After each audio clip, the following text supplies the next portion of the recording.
हाँ ठीक है, मैं पहुंच गई हूँ, तुम खा के मुझे मैसेज करो। नहीं बेटा, हमने एक बार मना कर दिया ना। I call you back in lunch. Ma'am, Revathi आई है। देखो, अगर तुम वाकई में जानती हो कि कंपनी का मालिक कहाँ है तो बता दो। ये बाहर जितने भी इन्वेस्टर्स बैठे हैं ना, सबके सब गुस्सा है, और जब तक उन्हें अपना पैसा नहीं मिलेगा वो तुम्हें इसी तरह तंग करते रहेंगे। मैम मैं सच कह रही हूँ, मैं नहीं जानती कि वो लोग कहाँ गए हैं, लेकिन हाँ अगर मुझे कहीं से भी पता चलता है कहाँ है वो लोग तो मैं आप लोगों को आके सबसे पहले बता दूंगी। लेकिन प्लीज आप लोग मुझे इस इन्वेस्टर से बचा लीजिए, ये लोग मुझे रोज फोन करके परेशान कर रहे हैं। ठीक है महेंद्र, ये बाहर काफी लोगों की भीड़ है, इसे पीछे वाले रास्ते से छोड़ दो। Yes ma'am, hey please. Thank you ma'am.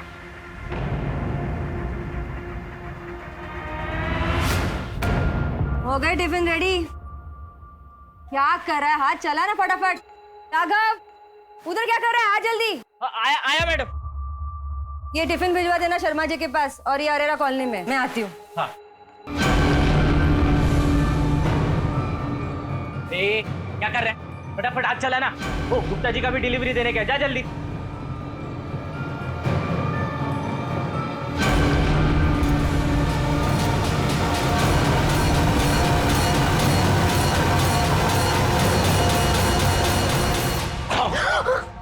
Raghav, तुमने तो मुझे डरा ही दिया। अच्छा, वाह, तुम्हारा डर भगा दूं? तुम भगाओगे? तुम भगाओगे? डर। मैं डरपोक? हाँ, रुक जा, तुमको अभी दिखाता हूं। रेवती, माँ मेरी बात निकल यहाँ से, कमीने, निकल जा यहाँ से। मुझ पे इतना भरोसा किया मैंने। इसकी कोई गलती नहीं है हमारी। मैडम, मैं रेवती से बहुत प्यार करता हूँ, बहुत कुछ। प्यार करता है इससे? एक बात कान खोल के सुन ले, मेरी बेटी के बारे में सोचना भी मत। दोबारा अगर यहाँ देखा ना तो मुझसे बुरा कोई नहीं होगा। जान ले लोगी तुम्हारी। निकल जा यहाँ से, निकल जा, निकल जा, निकल यहाँ से। चुप रहे। एक नौकर के साथ इश्क लगा दिए, तुझे तो मैं छोड़ूंगी नहीं। चल अंदर, अंदर चल, तुझे देखती हूँ। क्यों किया तूने मेरे साथ ऐसा? एक बार भी मेरे बारे में सोचा? एक बार भी? मैं तुझे जिंदा नहीं छोड़ूंगी। मैं राघव से प्यार करती हूँ। दीदी क्या? दीदी छोड़। बस दीदी, बस। तुम दीदी मर जाएगी ये। मैं छोड़ूंगी नहीं इसे। तुम बस दीदी, बस। मैं सब जानता हूँ दीदी, थोड़े से ना ठंडे दिमाग से सोचो। अरे राघव अच्छा लड़का है, मेहनती है, रेवती को खुश रखेगा, और रेवती की खुशी भी तो इसी में है ना। अच्छे से जानती हूँ मैं राघव को और राघव जैसे लोगों को। देखो गणेश, तुम इस सब में ना पड़ो तो ही बेहतर होगा। मेरा फैसला हो चुका है। मैं राघव से प्यार करती हूँ, और अगर आप ये एक्सेप्ट नहीं कर सकती तो नहीं रहना मुझे इस घर में। मैं घर छोड़ के जा रही हूँ। मैं तुम्हें घर से बाहर निकाल। दीदी जाना चाहती है ना? जहन्नुम में चली जा। निकल, निकल यहाँ से।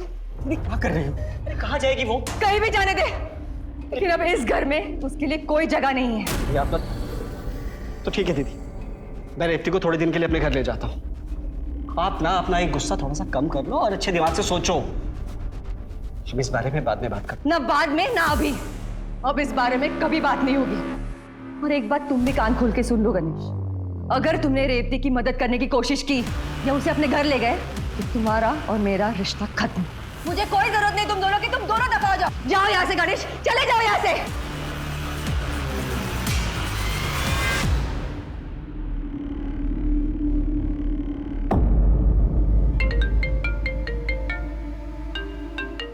Excuse me. हाँ सुमन, मैं एक जरूरी मीटिंग में हूँ, खत्म होने के बाद निकल पाऊँ। अरे पहुँचते पहुँचते सुबह हो जाएगी। हाँ, तुम मेरा इंतजार मत करो, खाना खा लो और सो जाओ, ठीक है? बाय। कितनी सफाई से अपनी बीवी से झूठ बोल लेते। सच कहूँ सावित्री, तुम्हें अपनी पत्नी बना ना पाने का मलाल मुझे जिंदगी भर रहेगा। विवेक, औरत की जिंदगी में दो रिश्ते बहुत मायने रखते हैं। एक उसके पति का, जो मैं तुम्हें ना पा सकी, और एक उसके बच्चे का, जो मेरा घर छोड़ के चली गई। मैंने तय कर लिया है विवेक कि मैं अपनी सारी प्रॉपर्टी तुम्हारे नाम कर दूंगी।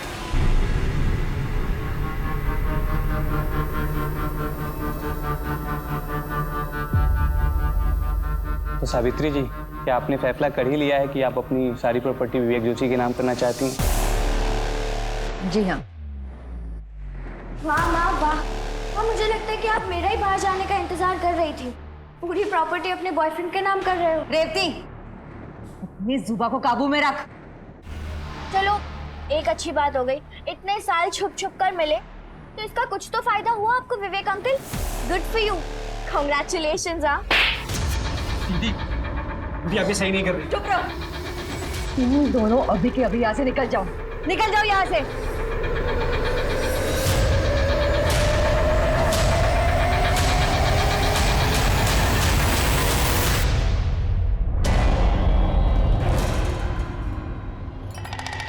एक इडली वाली। बहुत है मेरी प्लेट। चाय बनाऊं, कॉफी? अदरक वाली बताओ। हाँ हाँ बेटा, तू कुछ खा ले, फोन छोड़ दे। देख, बहाने मत बना।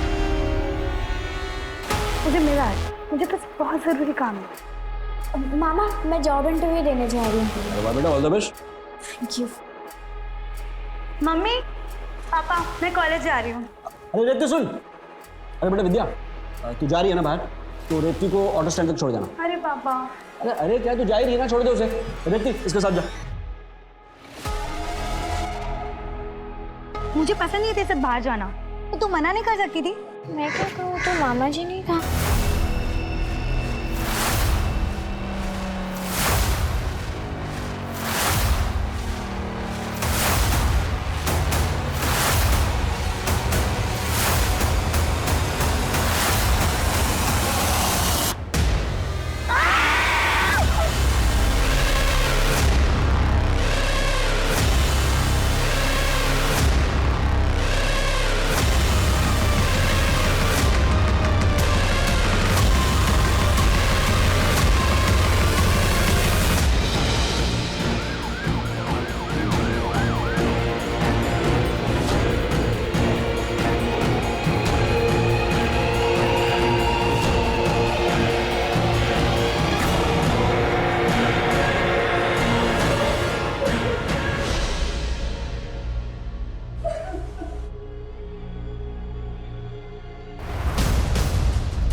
आप लोग मुझे इन इन्वेस्टर से बचा लीजिए। ये लोग मुझे रोज फोन करके परेशान करते।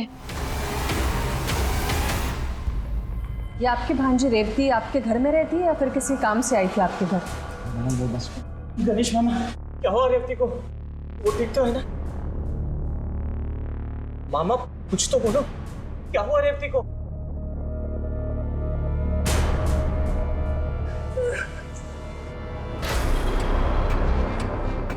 महेंद्र, आसपास अच्छे से चेक करो, देखो कहीं कोई सीसीटीवी लगा हो तो फुटेज निकालो।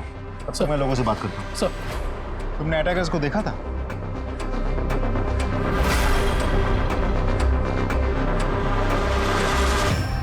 राघव, शुरू से बताओ, रेवती को कहाँ और कैसे मिले थे? मैडम, रेवती की माँ यानी सावित्री मैडम, उनके सावित्री टिफिन सेंटर में मैं काम करता था। पता नहीं कब कैसे मैं और रेवती हम दोनों एक दूसरे को पसंद करने लगे थे। और फिर एक दिन रेवती की माँ यानी सावित्री मैडम ने हम दोनों को साथ में पकड़ लिया और मुझे घर से बाहर निकाल दिया। रेवती भी मेरे पीछे घर से निकल गई और मामा के घर रहने लगी। मैम उसके बाद मैं सीधा रेवती को लेकर घर आ गया। तो क्या आपने रेवती की माँ को बताया था हादसे के बारे में? जी मैडम, मैंने कॉल किया था पर वो आई नहीं। उन्होंने बोला कि अब उनका किसी से भी कोई भी रिश्ता नहीं है। मेरी बेटी और रेवती कैसे? I am sorry madam, surgeries के बाद हम रेवती को तो बचा पाए, लेकिन विद्या की श्वास नली जलने के कारण उसने दम तोड़ दिया। I am really sorry. Vidya और रेवती पर दिन दहाड़े उनके ही घर के बाहर एसिड अटैक हुआ, जिसमें विद्या ने हॉस्पिटल में दम तोड़ दिया और रेवती अब भी अपनी जिंदगी से लड़ रही है। अब सवाल यह था कि क्या यह हमला उन दोनों के लिए था या फिर उनमें से किसी एक के लिए था और दूसरी सिर्फ इसलिए शिकार बन गई क्योंकि वो साथ में थी। पर ऐसा किसने और क्यों किया, क्या वो इनमें से किसी का कोई सरफिरा आशिक था जिसने प्यार में ठुकराए जाने पर ऐसा कदम उठाया था, या फिर ये कोई अंदरूनी मामला था जिसका बदला लेने के लिए अपराध किया गया था? सवाल कई थे और जवाब जानने के लिए पुलिस रेवती की मां से मिली। आपकी बेटी के साथ इतना बड़ा हादसा हुआ, आप उससे मिलने तक नहीं गई? मैडम, मेरी बच्ची 5 साल की थी जब मेरे पति गुजर गए। दिन रात एक करके मेहनत की, जी जान एक लगा के उसे बड़ा किया, सब कुछ सिर्फ उसकी खुशियों के लिए। लेकिन मेरी इतनी मेहनत, मेरा प्यार, मेरा इतना बलिदान, सबके बावजूद उसने उस मामूली इंसान के लिए मुझे छोड़ दिया। ये घर छोड़ के चली गई मैडम, तभी मुझे लगा कि मेरी सारी तपस्या बेकार है। आपको गुस्सा तो बहुत आया होगा? बहुत गुस्सा आया मैडम, बहुत गुस्सा आया था मुझे। इतना गुस्सा आया कि मैंने तय कर लिया, इसका मुंह तक नहीं देखूंगी, मैं अपने जायदाद में से उसे कुछ नहीं दूंगी। लेकिन मैडम, मेरे बच्चे के साथ ऐसा कुछ होगा ये तो मैंने सपने में भी नहीं सोचा था मैडम। एक्सक्यूज मी, आप कहाँ जा रही है? आपके बेटी से मिलने? नहीं, मेरे ऑर्डर्स का टाइम हो गया है। मैंने कसम खाई है कि मैं मेरी बेटी का मुंह नहीं देखूंगी, मैं उसे झुठला नहीं सकती। ठीक है, हम भी चलते हैं, लेकिन जरूरत पड़ी तो दोबारा मुलाकात होगी।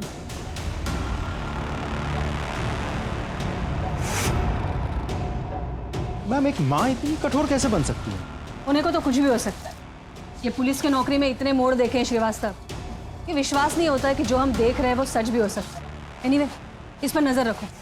और हाँ, वो महेंद्र से बोलो कि बाइक की डिटेल्स मुझे जल्दी से जल्दी चाहिए। खैर, ये रेवती के माँ से तो बात हो गई है, विद्या के माँ से मिलते हैं।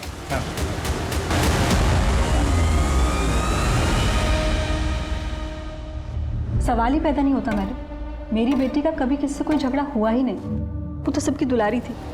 पर वो मनुष्य रेवती आए दिन किसी ना किसी से झगड़ती थी मैडम। पर किस वजह से? नहीं, वही वजह, वो इन्वेस्टमेंट कंपनी का फ्रॉड जहाँ वो जॉब करती थी। उसने जिस चीज़ के पैसे लगाए थे ना मैडम, सारे डूब गए। मैंने अपनी आंखों से देखा, हमारे घर पर लोग आकर उसे धमकियां देते। सोमनाथ जी, देखिए, आप भी जानते हैं मैं उस कंपनी में मैं कुछ नहीं सुनना चाहता, मुझे मेरे पैसे वापस चाहिए बस। तूने दिए थे ना, अभी तू ही वापस करेगी। अगर मुझे मेरे पैसे वापस नहीं मिले ना, देख लेना तू, मेरे जैसा बुरा कोई नहीं होगा। अच्छा, क्या करेगा? क्या करेगा तू? देखो क्या करेगा, क्या करेगा? देखो, मैं आपसे बात नहीं कर रहा, मैं उनसे बात कर रहा हूँ, बीच में मत बोलिए। उससे बात नहीं कर रहा, लेकिन मेरे घर के दरवाजे पर खड़े होकर गुंडागर्दी कर रहा। हाँ? देखो, मुझे मेरे पैसे वापस चाहिए। अगर मुझे मेरे पैसे वापस नहीं मिले ना, तो मैं ये तेरा मासूम चेहरा बिगाड़ दूंगा। किसके? मैडम, मुझे तो लगता है उन्हीं में से किसी ने ये किया होगा। वो मनुष्य रेवती, सत्यानाश हो उसका, उसकी वजह से मेरी बेटी। Excuse, hello. जय हिंद मैडम। मैडम, लड़कियों पर एसिड फेंकने में जिस बाइक का इस्तेमाल हुआ था उसका रजिस्ट्रेशन नंबर जाली है। मुझे लगा ही था।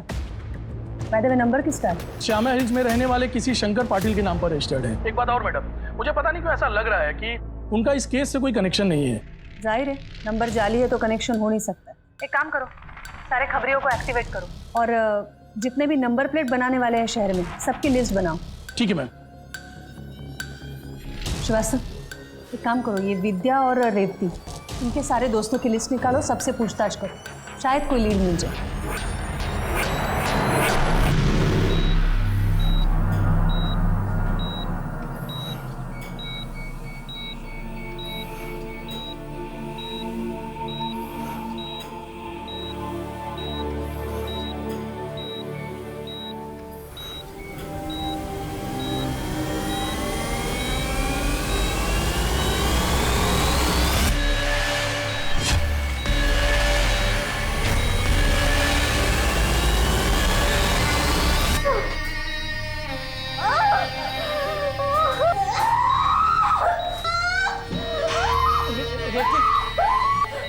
रेवती, क्या हुआ? सब ठीक हो जाएगा, शांत हो जा रेवती, चिल्लाओ मत, तुमको ज्यादा तकलीफ होगी रेवती।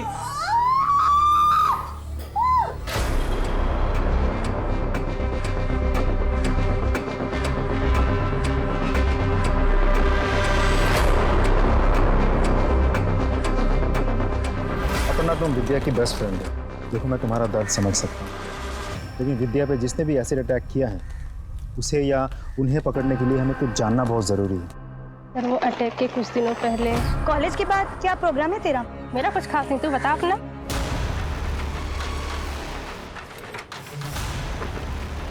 मनोज, ये क्या तरीका है तुम्हारा? तरीका? तू मुझे तरीका मत सिखाओ विद्या। ये बताओ तू मेरा फोन क्यों नहीं उठा रही? इस तरह से इग्नोर क्यों कर रही हो मुझे? अब तुम्हारा मेरा कोई रिश्ता नहीं है। मजाक बना रखा है क्या? पिछले 3 महीनों में नए नए गिफ्ट देते वक्त, पिक्चरें देखते वक्त बड़े नजदीक रिश्ते निभा रही थी मेरे साथ, अब कोई और मिल गया तो मुझे डंप कर दोगी? अभी तक तो सिर्फ डम किया है, ज्यादा बकवास किया ना तो पूरी पब्लिक को बुला के पिटवाऊंगी तुझे। जा, जिसको बोला ना बोला। समझती क्या तू अपना पे? मेरा हाथ छोड़ो। किसी को उठा के लेके आएगी क्या? मेरा डांसर। अरे मैंने कुछ नहीं किया। तुम जानती हो उस लड़के को?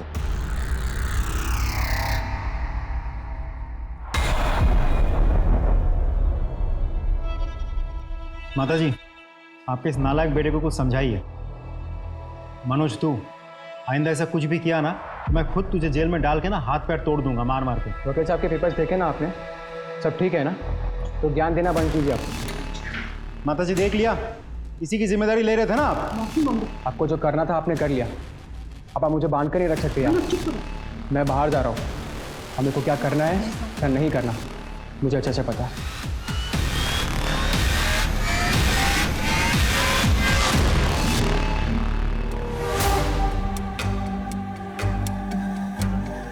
अब तुम्हारा मेरा कोई रिश्ता नहीं है। देखना है क्या कर सकती हूँ?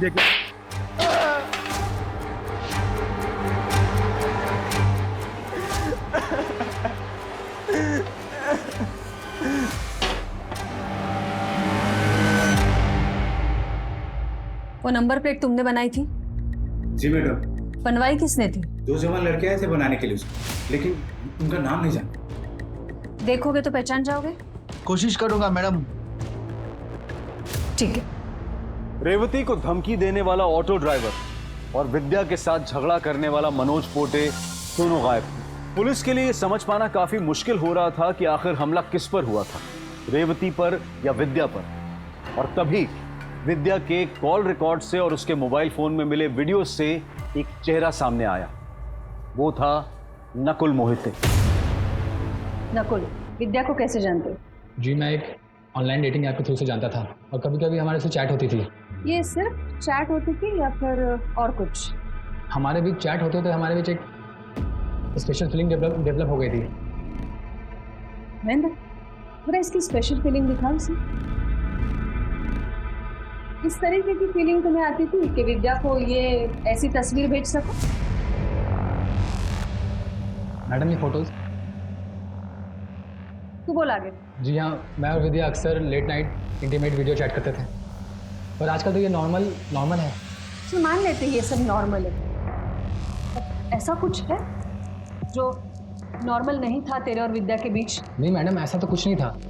इनफैक्ट मैं तो खुद शॉक्ड हूँ कि विद्या और उसकी बहन के साथ ऐसा कैसे हो गया। ठीक नकुल, विद्या और उसकी बहन के साथ क्या हुआ, कैसे हुआ, वो सब हम देखें। तुझे अगर कुछ पता है तो अभी बोल, ना यहाँ ऐसे शॉक पड़ेंगे, कुछ बोल नहीं पाएगा। मैडम ट्रस्ट मी, मैंने कुछ नहीं किया। इस अटैक के बारे में मुझे कुछ नहीं पता है।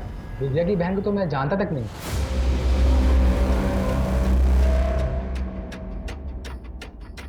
जब किसी इंसान का मेहनत से कमाया हुआ पैसा डूबता है तो एक्चुअली उस इंसान के लिए खतरा बन जाता है, जिसकी वजह से उसका पैसा डूबा है। मतलब तुम्हें लगता है कि इस अटैक के पीछे सोमनाथ का हाथ?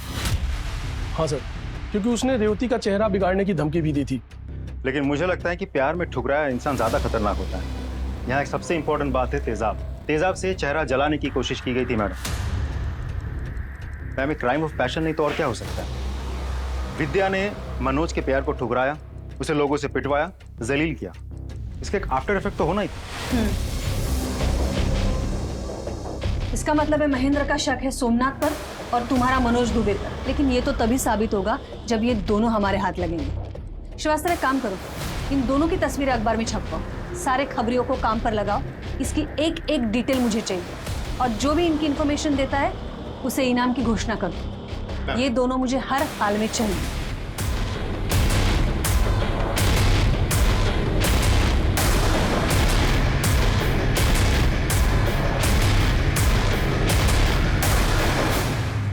रेवती, मैं समझ सकती हूँ तुम्हें बहुत तकलीफ हो रही है। You know, these are formalities. तुम जो कुछ भी कहना चाहती हो तुम लिख के दे सकती हो। आराम से। ये उस दिन जब मैं विद्या के कमरे में गई तो विद्या किसी को फोन पर धमकी दे रही थी। अबे सुन, मुझे तेरे प्यार मोहब्बत में कोई इंटरेस्ट नहीं है, मुझे बस मेरे पैसे में इंटरेस्ट है। तो बोल, मेरे 1 लाख रुपए कब दे रहा है? सोच ले कि मैं तेरे न्यूड फोटो के साथ क्या क्या कर सकती हूँ। समझ गया ना?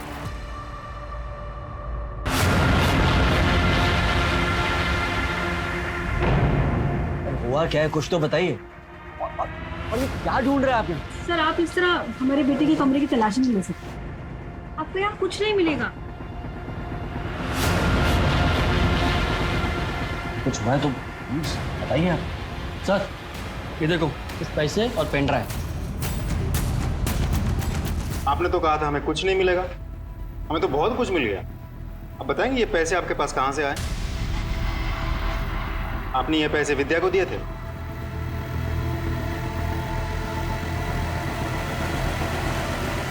मैम, विद्या के कमरे से ये पेन ड्राइव और पूरे 1 लाख रुपए मिले हैं। और जिस लड़के को ब्लैकमेल करके वो पैसे वसूल कर रही थी वो ये है। इसका नाम है नकुल सिंह, बड़े बाप की औलाद है। पूछताछ की है मैंने, इन दिनों शहर से गायब है, फोन भी स्विच ऑफ आ रहा है। हम तो सोमनाथ और मनोज पे अटके हुए थे। अभी रेवती के स्टेटमेंट के बाद तो केस ने अलग ही एंगल ले लिया। यस मैम, एंगल नया भी है और शॉकिंग भी। मतलब विद्या नकुल को ब्लैकमेल कर रही थी। क्या इसका मतलब ये हुआ कि ये अटैक नकुल ने करवाया? उसके पास स्ट्रॉन्ग मोटिव तो है, और ये उसका इस तरह से गायब हो जाना उसे शक के दायरे में भी लाता है। श्रीवास्तव, एक काम करो, ये नकुल के सारे रिश्तेदार, घर वाले और दोस्त सबके रिकॉर्ड्स मंगवाओ कि नकुल मुझे जल्दी से जल्दी चाहिए। हेलो, हाँ, that's great, thank you. Ma'am, Manoj पकड़ा गया। उज्जैन में एक होटल में छुपा बैठा था, वहाँ के लोकल पुलिस ने गिरफ्तार कर लिया, लेकर आ रहे हैं इसे। गुड। हाँ तो मिस्टर आशिक उर्फ मनोज दुबे, लड़की ने मिली तो एसिड फेंक दिया? नहीं सर, मैंने एसिड नहीं फेंका। अगर एसिड तूने नहीं फेंका तो उस दिन थाने में मुझे ये बोल के क्यों गया था? अरे सर, अपना काम करिए, मुझे मत बोलिए क्या करना है क्या नहीं करना है, मैं तो कर ही लूंगा जो करना है मुझे। सॉरी सर, उस दिन मैं बहुत गुस्से में था, मुंह से निकल गया। मैं सच कह रहा हूँ साहब, मैंने कुछ भी नहीं किया। कुछ बोला? मैम मैं सच कह रहा हूँ, मैंने कुछ भी नहीं किया मैम, प्लीज। जब कुछ किया नहीं तो भागा क्यों था? पुलिस के डर से अच्छे अच्छे भाग जाते हैं मैम। तेरा असली चेहरा सामने आ चुका है। अब सच्चाई तू खुद उगलेगा या फिर यहाँ हम लोग उगलवाएं? इतना फोड़ूंगी ना तुझे, किसी काम का नहीं रहेगा तू, सोच ले। मैम आप मुझे फोड़ दो, लेकिन क्या आपको ऐसे करने से सही अटैकर मिल जाएगा? नहीं मैम।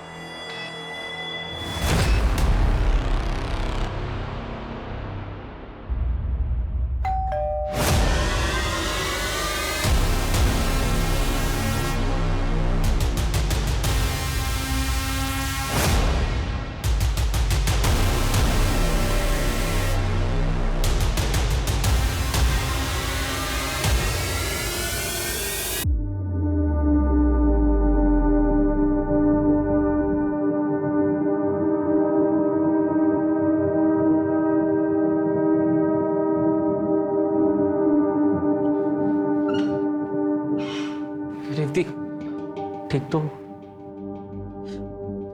ये देखो मैं क्या देख रहा था, हमारे फोटोज।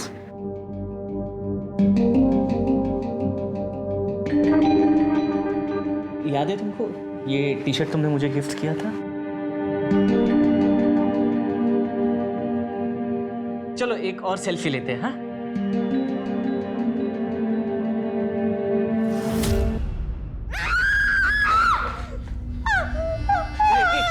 क्या हुआ रेवती? तुम ठीक तो? रेवती,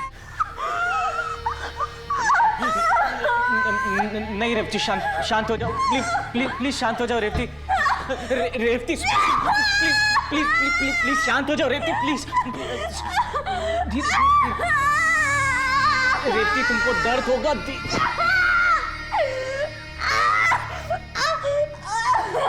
रेवती प्लीज शांत हो जाओ रेवती, प्लीज।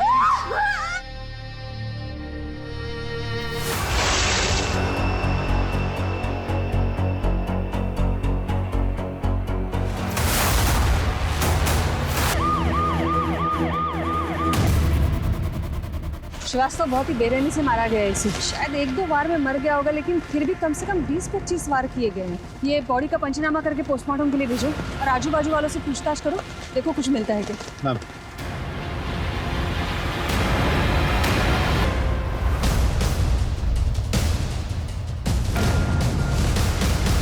क्या गणेश का कत्ल रेवती और विद्या पर हुए एसिड अटैक से जुड़ा हुआ था? एक तरफ विद्या का केस पुलिस को परेशान किए हुए था कि कैसे विद्या ने एक डेटिंग ऐप के जरिए नकुल मोहिते से दोस्ती बढ़ाई और फिर इंटीमेट चैट्स और न्यूड क्लिप के बहाने उसे ब्लैकमेल किया। विद्या पर हमला करने का नकुल के पास स्ट्रॉन्ग मोटिव था और उसका लापता होना पुलिस के शक को और भी गहरा कर रहा था। मनोज पोटे भी अपना गुनाह कबूल करने के लिए तैयार नहीं था और हमले के वक्त उसका मोबाइल लोकेशन भी उसके घर का ही था। ये केस सुलझने की बजाय और उलझता जा रहा था। क्या एक ही परिवार में 2 हाथ से किसी पुरानी दुश्मनी का बदला हो सकते हैं, या फिर इसके पीछे कोई और ही राज था? मैम, एक ही फैमिली में एक के बाद एक 2-2 हत्याएं, और दोनों ही हत्याएं बहुत ही क्रूरता से की गई हैं। ऐसा लगता है जैसे कोई पुरानी दुश्मनी निकाल रहा है। मैडम, गणेश के मर्डर के बाद तो मुझे ऐसा लग रहा है कि वो एसिड अटैक भी विद्या के लिए था, रेवती के लिए नहीं था। हो सकता है, पर किसी भी नतीजे तक पहुंचने के लिए शायद और लेकिन नहीं, यकीन की जरूरत होती है महेंद्र। और इस केस के नतीजे तक पहुंचने के लिए गणेश के लाइफ के सारे पन्ने पलटने पड़ेंगे। ऐसा क्या रीजन हो सकता है जिसकी वजह से एक नॉर्मल से सिविल कॉन्ट्रैक्टर का कोई कत्ल कर दे, या फिर विद्या से जुड़ा ऐसा कौन सा रीजन हो सकता है जिससे कोई गणेश का कत्ल करे। इन दोनों पहलुओं पर हमें गौर करना पड़ेगा। एक काम करो श्रीवास्तव, ये गणेश के कॉल रिकॉर्ड्स निकालो, शायद कुछ मिल जाए।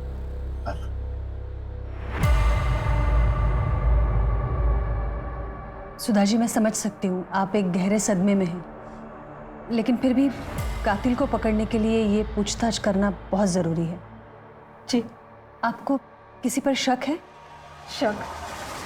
मैडम, शक तो मुझे अपनी किस्मत पर हो रहा है, जो 15 दिनों में ऐसे पलटी कि पहले अचानक मेरी बेटी और फिर मेरे पति। मुझे तो कुछ समझ ही नहीं आ रहा मैडम, ये क्यों हो रहा है, ऐसे हो क्या?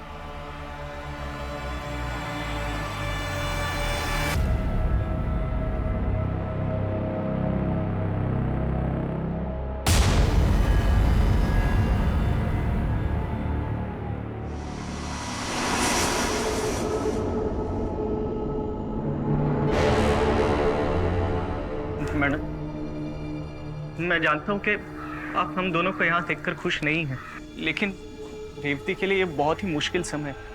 उसे आपके प्यार की, आपके सहारे की ज़रूरत है। आप प्लीज़ इसे अपने साथ रख लीजिए, बड़ी मेहरबानी होगी आपकी। और मैंने सुना है कि माँ का दिल बहुत बड़ा होता है, अपने बच्चों की गलतियों को माफ़ कर देती। अब भी प्लीज़ अपने रेवती को माफ़ कर दीजिए। बदले में मैं आपको यकीन दिलाता हूं कि मैं ये शहर छोड़कर चला जाऊंगा।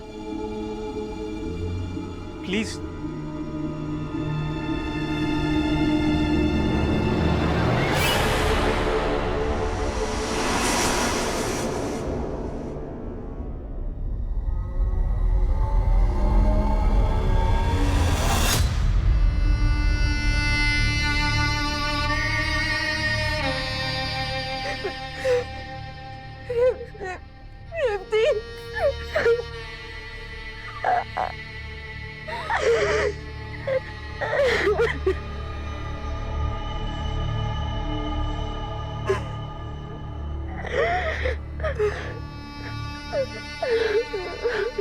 राघव,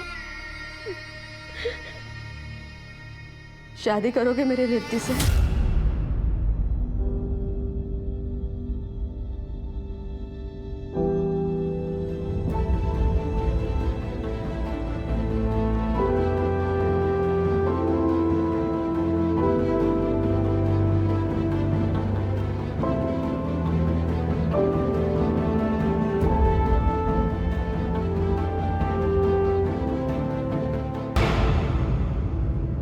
मैम, गणेश के कॉल डिटेल्स के हिसाब से वो किसी दीपिका नाम की लड़की से कांस्टेंट टच में था और मैसेज देख के लगता है दोनों में अफेयर चल रहा था। ठीक है, इसे बुला लो। मैम, वो मुझे अपनी सहेली की शादी में मिला था और फिर हमें पहली नज़र में एक दूसरे से प्यार हो गया। उसके बाद हम एक दूसरे से मिलने लगे।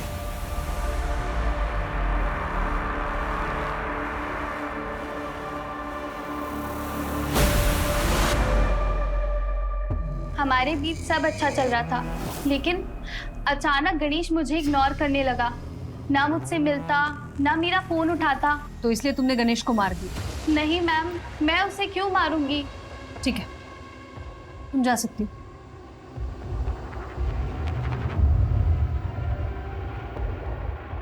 मैम, गणेश की ऑटोप्सी रिपोर्ट आ गई है, लेकिन इस रिपोर्ट से एक शॉकिंग बात सामने आई है। कौन सी? मैम, गणेश के खाने में जहर भी मिलाया गया था। मैम, गणेश की ऑटोप्सी रिपोर्ट आ गई है, लेकिन इस रिपोर्ट से एक शॉकिंग बात सामने आई है। कौन सी? मैम, गणेश के खाने में जहर भी मिलाया गया था।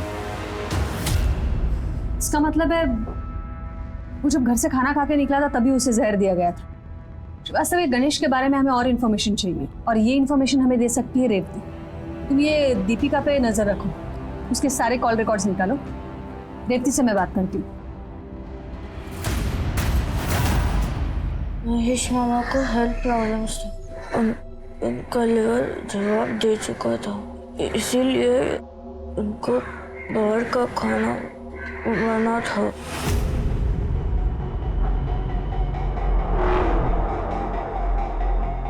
मैडम वो मुझे धोखा दे रहा था। मेरे होते हुए भी उसने ख्याल रखी हुई थी। मैं पत्नी हूँ मैडम, मुझे सब पता था, लेकिन मैं नहीं चाहती थी कि मेरी बेटी को इस बारे में पता चले। और जब मेरी बेटी ही नहीं रही तो मैंने सोचा कि इस धोखेबाज आदमी को मैं सबक जरूर सिखाऊंगी। उसका लीवर पहले से ही कमजोर था। मैंने उसके खाने में चूहे मारने की दवाई मिलाई ताकि वो मर जाए, पर उस जहर ने भी उस पर कोई असर नहीं किया और वो बच गया। उस पे हुए हमले में मेरा कोई हाथ नहीं बेटा।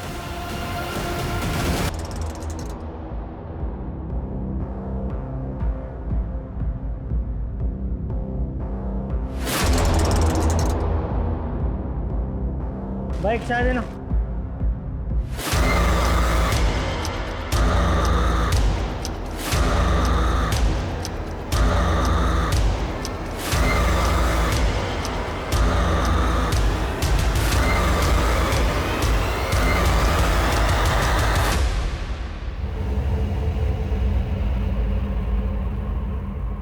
Hello madam. क्या रे सोमनाथ, सुना है तुझे चेहरा बिगाड़ने का बहुत शौक है। हमें भी ना तुझ जैसे लोगों का हुलिया बिगाड़ने का बहुत शौक है। क्या कहते हो महेंद्र, एक एक हाथ हो जाए? मुझे भी ऐसा ही लग रहा है सर। वैसे भी किसी का हुलिया बिगाड़ी में बहुत टाइम हुआ है। बोले तो शुरू करो। सब मुझ पर रहम का साहब, मैंने कुछ नहीं किया साहब। तुमने नहीं किया तो किसने किया फिर? मैडम मैं निर्दोष हूँ। देख, तू दोषी है निर्दोष है वो हम देख लेंगे। बोल, भागा क्यों तवा से? मैडम मैंने उसको धमकी दी थी मैडम, मुझे लगा आप मुझ पर शक करोगे इसलिए मैं अपने गाँव भाग गया। मैडम मैं सच बोल रहा हूँ, अपने धंधे की कसम खा के बोल रहा हूँ कि मैंने उसको धमकी दी थी, लेकिन उसके एसिड अटैक से मेरा कोई लेन देन नहीं है।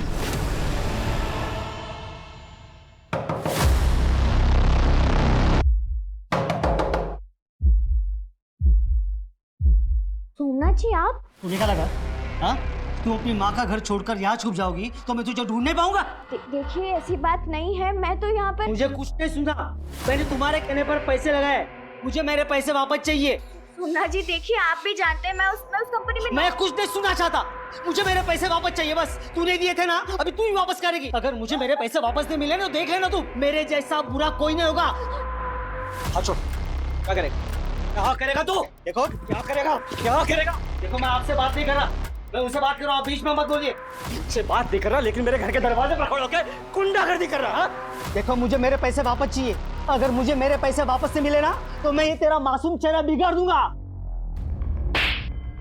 मैडम आप ही सोचो ना, अगर मैं ऐसे करूंगा तो मेरा पैसा कैसे वापस मिलेगा। मैडम ये मैंने नहीं किया मैडम, किसी और ने किया मैडम। श्रीवास्तव जब तक बोलता नहीं है ना कूटो इसको। जी जी जरूर, yes sir. Jain sir, yup बोलो। मैम, दीपिका के कॉल रिकॉर्ड्स आ गए हैं। दीपिका किसी नासिर अंसारी से काफ़ी टच में है। ये नासिर अंसारी दीपिका का क्लोज फ्रेंड लगता है। इन दिनों दोनों में घंटों बातचीत होती है, लेट नाइट तक। और कुछ? यस मैम, गणेश भी नासिर अंसारी से रेगुलर टच में था। उसने अंसारी के अकाउंट में पैसे भी ट्रांसफर किए थे। इंटरेस्टिंग। ये अंसारी को तुम पकड़ो, दीपिका से मैं बात करती हूँ। मैम नासिर और गणेश एक दूसरे को जानते थे? तो क्या तुम्हें ये बात पता नहीं थी? नहीं मैम, मैं नहीं जानती थी। ये अंसारी को तुम कैसे जानती हो? बोलो। अफेयर चल रहा था। फिर तो वो गणेश के साथ है। हाँ, वो गणेश के इग्नोरेंस के बाद मेरी मुलाकात नासिर से हुई। उसकी बातें जैसे मेरे दिल को एक सुकून देने लगी और हमारी मुलाकात प्यार में बदल गई। गणेश जानता था ये सब?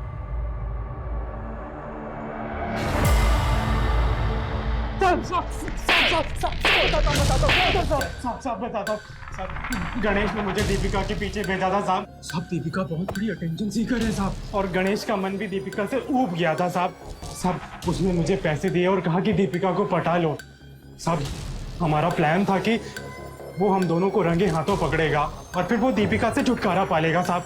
और उसके बाद समझे गणेश को मार। नहीं साहब, नहीं मैंने किसी को नहीं मारा साहब। साहब अब वो तो मुझे पैसे ही देता था साहब। मैंने किसी को नहीं मारा साहब, मैंने किसी को नहीं मारा साहब। नासिर और दीपिका के इंटेरोगेशन के बाद ये केस एक डेड एंड पर आकर रुक गया था। वहीं दूसरी तरफ नकुल जो कि फरार था, उसके पास विद्या पर हमला करवाने का पूरा मोटिव था, लेकिन उसे गणेश के कत्ल से जोड़ने का कोई भी सुराग पुलिस के पास नहीं था। ऐसे में पुरानी चीजें खरीदने और बेचने वाले एक मोबाइल ऐप में दिए गए इश्तिहार ने इस केस की गुत्थी सुलझाने की दिशा में उम्मीद जगाई।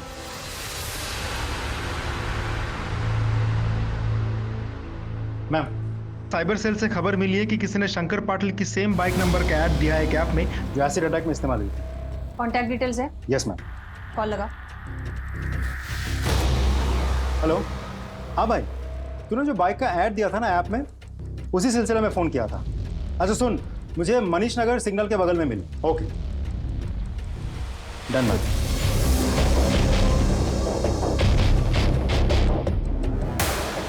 रंजीत तू ही है ना?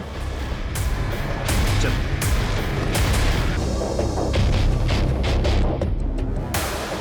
रंजीत तू ही है ना? चल। सही है गुरु, मजे हो रहे हैं। भोपाल की पुलिस ढूंढ रही है मुझे कोने कोने में। तूने फंसाया मुझे। देख क्या हाल करता हूं तेरा।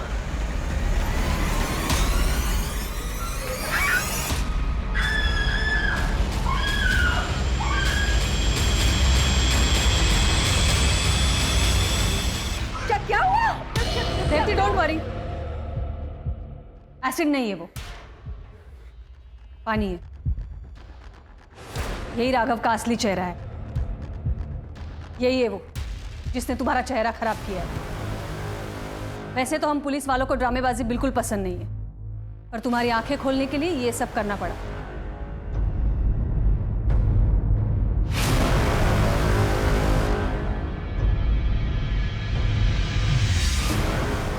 सिंह, इसे ले जाओ।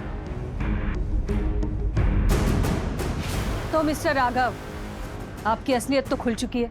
अब आगे की कहानी तू खुद बोलेगा या मैं हवालात में बुलवाऊं तुझसे? पता था सावित्री मैडम की प्रॉपर्टी, घर, गाड़ी, चलता हुआ बिजनेस देखकर मेरी आंखें चौंधिया गई। पैसों के लालच में पागल हो गया था मैडम। उसे पाने के लिए मैंने रेवती को प्यार के जाल में फंसाया। लेकिन सावित्री मैडम ने मेरे को रिजेक्ट कर दिया, मेरी बेइज्जती की, मेरी औकात दिखाई। मैं गुस्से से तिलमिला गया था, लेकिन नहीं मैंने गुस्से में जोश नहीं खोया, होश से काम लिया और एक सॉलिड प्लान बनाया। कैसा प्लान? रेवती के चेहरे पे एसिड फेंकने का प्लान। उससे फिर कोई शादी नहीं करता, इसलिए मैंने अपने इस दोस्त रंजीत के साथ एसिड फेंकने का प्लान बनाया। मेरा प्लान सक्सेसफुल हो ही गया था, लेकिन गणेश ने बाइक देख ली। उसने मुझे फोन करके धमकाया। मैं समझ गया था कि ये प्रॉब्लम बन सकता है, इसलिए मैंने उसे मिलने के लिए बुलाया था।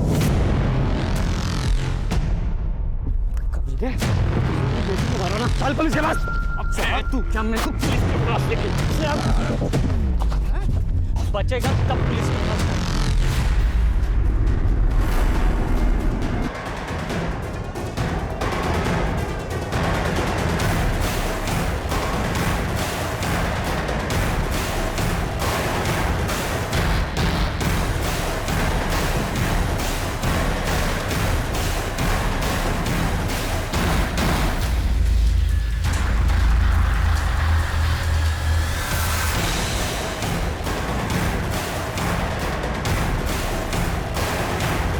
मैंने सिर्फ गणेश का ही नहीं, रेवती के प्यार और विश्वास का भी खून किया है।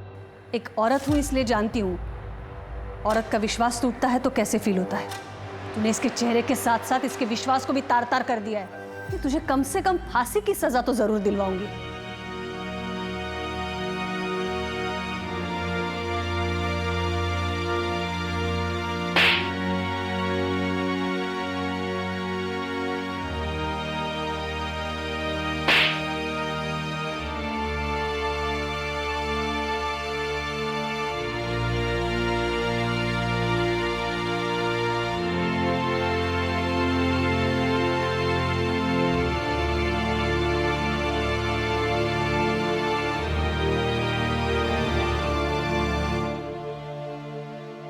लालच एक ऐसे जुर्म की दस्तक है जो इंसान के सोचने समझने की शक्ति को छीनकर उसे हैवान बना देती है। प्यार अगर लालच और स्वार्थ की भावना से किया जाए तो वो अपने साथ एक जुर्म की दस्तक लेकर आता है। जैसे इस केस में राघव के लालच ने 3 मासूम जिंदगियों को बर्बाद कर दिया और उसके आसपास के लोगों को इस सोचने पर मजबूर कर दिया कि काश वो वक्त रहते राघव के लालच को पहचान लेते। अगर वो उस दस्तक को सुन लेते तो विद्या उस एसिड अटैक में अपनी जान न गंवाती, रेवती उस एसिड अटैक का शिकार ना होती और शायद गणेश भी आज जिंदा होता। विद्या ने अपने शौक और लालच के कारण मोबाइल फोन जैसे साधन से, जो कि हमारी सहूलियत के लिए बना है और हमारे लिए ज्ञान के दरवाजे भी खोलता है, उससे विद्या ने अपने लिए जुर्म का दरवाजा खोला। उसने डेटिंग ऐप के जरिए नकुल को फंसाकर उसे ब्लैकमेल किया। हालांकि बाद में नकुल ने सरेंडर करके पुलिस को बताया कि वो डर और बदनामी की वजह से गायब हो गया था। जुर्म का रास्ता हमें सिर्फ और सिर्फ तबाही की तरफ लेकर जाता है। हमें सतर्क रहना है और उससे बचना है। अब मैं अनूप सोनी आपसे विदा लेता हूं। फिर मुलाकात होगी क्राइम पेट्रोल सतर्क में एक और नए केस के साथ। तब तक अपना और अपने परिवार का ख्याल रखें, सतर्क रहें, सुरक्षित रहें और देखते रहें क्राइम पेट्रोल सतर्क। जय हिंद।